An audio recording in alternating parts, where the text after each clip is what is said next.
सरकार के आदेश पर कोर्ट ने अंतरिम रोक लगा दी है। उधर कांग्रेस इस फैसले का स्वागत किया, साथ ही बीजेपी पर निशाना साधा है। बीजेपी ने पलटवार करते हुए कहा कि कांग्रेस समाज को बांटने का काम करती है। सरकार ने ऐसा कोई आदेश दिया ही नहीं था। होगा ना। सुप्रीम कोर्ट के निर्णय के बाद अब बहस की गुंजाइश कहां बचती है? वो तो हमारे देश में अंतिम निर्णय है। भ्रम फैलाने का काम जो विपक्ष कर रहा है और विपक्षी नेता कर रहा है, क्योंकि वो चाहते हैं कि मध्य प्रदेश में शांति भंग हो और जो उनकी राजनीति जिस प्रकार से करते आए हैं तुष्टिकरण की, वो कामयाब हो। कांवड़ यात्रा का रूट ताकि ये पता लगे कि राम वाले कौन है और रहमान वाले कौन है। ये हमारी आज्ञा है। बागेश्वर धाम के सभी दुकानदार नॉन वेजिटेरियन है, लेकिन एम्प्लॉइज का नाम आपको डिस्प्ले करने की जरूरत नहीं है और आप कौन है ये डिस्प्ले करने की जरूरत है। अब दो बातें महत्वपूर्ण है यहां पर, समझिएगा।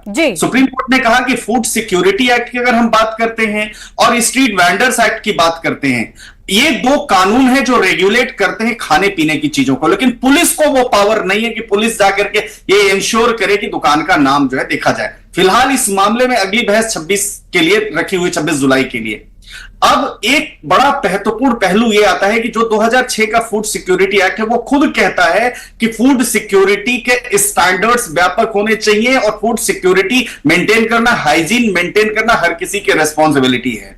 अब इस मामले में सिर्फ यही नहीं, देखिए आप याद करिए कि जिस समय लाउड स्पीकर रात भर बजते थे तो सुप्रीम कोर्ट ने रेगुलेट किया कि राइट टू स्लीप भी फंडामेंटल राइट है। रात के 10 बजे से सुबह के 6 बजे तक लाउड स्पीकर अगर बजाते जो दूसरा आदमी सो रहा है उसका जो फंडामेंटल राइट है उसका वायलेशन है। तो 10 से 6 के बीच में लाउड स्पीकर बंद हो। मुस्लिम समुदाय को अपने कारोबार को अपने नाम और पहचान के साथ करना चाहिए, क्योंकि इस्लाम में स्पष्ट कहा गया है कि जो भोजन और व्यवसाय देने का अधिकार जो है वो ईश्वर की तरफ से, आपके भाग्य में ईश्वर ने जो लिखा है वो आपको मिलेगा। तो यहां पर मुस्लिम समुदाय को अपनी पहचान छुपाना नहीं चाहिए और जो भी उनके प्रतिष्ठान है वहां पर स्पष्टता के साथ अपने नाम को गर्व के साथ अपने नाम को अपनाकर उसी नाम के साथ व्यापार करना चाहिए। आप यानी कि ये कह रहे हैं, ठीक है। हमारे साथ महामंडलेश्वर जी बिल्कुल करना चाहिए। देखिए जो कांवड़ यात्रा निकलती है उसमें मुस्लिम समुदाय के लोग स्वागत करते हैं, तो क्यों ना वो एक पहल और आगे करते हुए अपने नामों का वह उल्लेख करें और उनका स्वागत करें।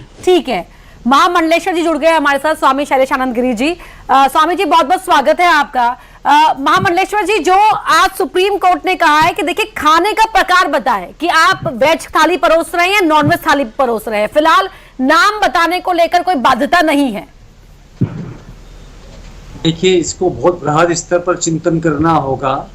हमारी धार्मिक आस्था हो चाहे हमारे खाद्य पसंदीदा हो, यानी हम हमारी सिलेक्शंस जो हैं, चॉइस जो हैं, उसके अंदर हम वेज हो सकते हैं, नॉन वेज हो सकते हैं, विगान हो सकते हैं।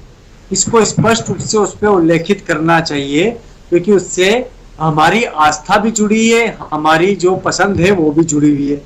रही बात, किसी को नाम छुपाने में गुरेज नहीं होना चाहिए, शर्म नहीं होना चाहिए।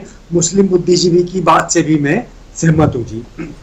देखिए, आप गुमाश्ता कानून को जब पढ़ेंगे तो उसके अंदर जब बिल्ला दिया जाता है, आप रेहड़ी वालों को दिखेगा, आप फेरी वालों को दिखेगा, जब उनको जब बिल्ला दिया जाता है तो उस बिल्ले के ऊपर एक अंक लिखा होता है, साथ में उनका नाम लिखा रहता है। आज गुमाश्ता की जो पर्ची कटती है उस पर्ची के अंदर भी उनका नाम लिखा रहता है और उनका फोन नंबर वगैरह लिखा रहता है, तो वो अपनी पहचान को स्पष्ट रखें जी। आज किसी भी जगह पर, जैसे उज्जैन जैसा नगर है, वाराणसी जैसा नगर है, धार्मिक नगर जहां पर है, वहां पर धर्म का एक विशेष वर्ग आता है, वो एक आस्था के साथ में आता है, तो वहां पर नाम का स्पष्ट होना आवश्यक है। और नाम की जो स्पष्टता है, जो पहचान की जो स्पष्टता है, वो तो हर जगह ही होनी चाहिए, चाहे फिर आप किसी धार्मिक शहर में हो या ना हो, क्योंकि नाम पहचानने में क्या गुरेज। नाम तो आपकी अपनी पहचान है, आपका अपना नाम है, तो व्यक्तित्व की पहचान है आपके। शैलेश जी, नहीं, मैं पहले शैलेंद्र जी से माफी के साथ, लेकिन मैं आगे बढ़ रही हूँ। घनश्याम जी, मैं आपके पास वापस लौट रही हूँ क्योंकि पहली बार में आपकी बात पूरी नहीं हो पाई थी। घनश्याम जी, ये बताइए कि कल तक तो बीजेपी वाले ये कह रहे थे कि भाई क्या दिक्कत है, सब प्रकार से स्वतंत्र है, वो क्या लिखना चाहते हैं क्या नहीं लिखना चाहते हैं, लेकिन हमारे आदरणीय महामंडलेश्वर जी ने भी और विशाल जी ने जो कहा है कि नाम अगर लिखने में कोई ऐतराज नहीं होना चाहिए तो कोई दिक्कत नहीं होना। कांग्रेस भ्रम फैला रही है। शैलेंद्र पटेल जी, क्यों बीजेपी पहले भी ये आरोप लगाती रही है कि कांग्रेस पार्टी की जो सियासी विचारधारा है उसे सूट करता है इस तरह के विषयों पर बहस करना।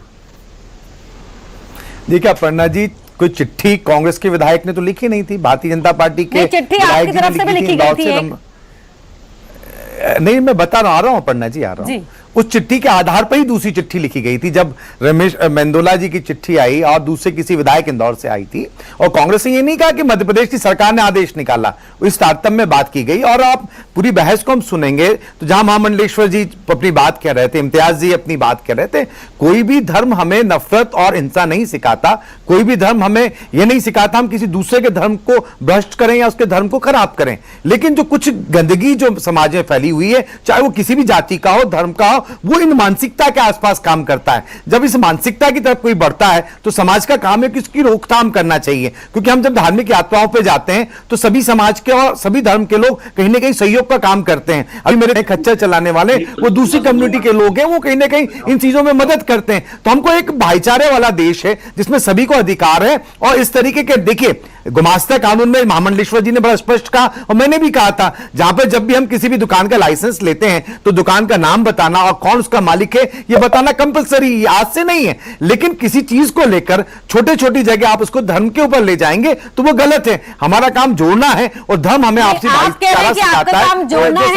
बीजेपी कहती है कि कांग्रेस का काम तो भ्रम फैलाना है, तोड़ना है, समाज की बातें। नहीं चैलेंज देखिए, फिर मैं निवेदन कर रहा हूं, फिर आपने हमें कटघरे में खड़ा करने का काम किया, धर्म फैलाने का काम किया। आप बताइए, अगर भारतीय जनता पार्टी ने ये कहा था कि हम अयोध्या में राम मंदिर बनाएंगे तो कहा किसी के विरोध में थे? हमने ये कहा था कि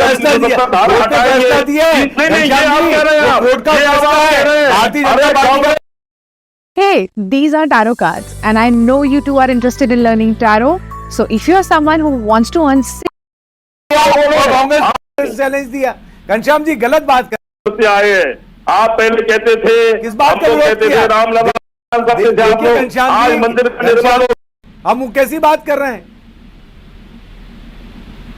घनश्याम जी? नहीं देखिए, ये भी भ्रम फैला रहे हैं। राम को कोई नहीं लाया है, सनातन की बात अब हर पार्टी करने को मजबूर हो गई है। ये तो है कि आपने आया था जब आज मंडलेश्वर जी मानेंगे ना इस बात को, देवता बनाने लगे। जी मैं इन दो पटेल जी और घनश्याम जी, एक मैं निवेदन करना चाहता हूं कि कुछ विषय ऐसे होते हैं जिनको हमको राजनीतिक परिदृश्य से नहीं देखना है, राजनीतिक प्रेक्षता से नहीं देखना है। हमें कुछ विषय देखना चाहिए। ये विषय स्वास्थ्य और सुरक्षा का है। ऐसे ही धर्म, संप्रदाय, रिलीजन, इनके अंदर व्यापक भेद हैं। ये एक अलग विषय हो जाएगा, एक अलग चर्चा का विषय हो सकता है जिसको करना चाहिए आपको। परंतु यहाँ स्पष्ट है कि हम यदि किसी भी दुकान के ऊपर नाम की बात करते हैं उसके पीछे ये कहीं से कहीं तक धार्मिक विद्वेष का भेद नहीं है।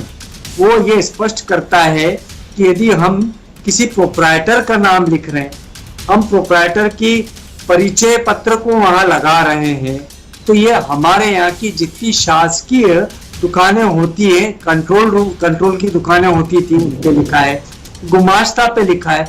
हम ये चाहते हैं कि जैसे पर्यटक हमारे यहाँ पर आता है उज्जैन में, और उसके साथ में खुदा न खास्ता जो आपके शब्दों में किसी ने दुर्व्यवहार कर दिया, या आप ये मान तो ये ट्रांसपेरेंसी होनी चाहिए कि जिम्मेदार कौन है, जवाबदेही तय होनी चाहिए। आप ये कहना चाह रहे हैं। बहुत धन्यवाद आप सभी का ही इस चर्चा में शामिल होने के लिए। समय इतना ही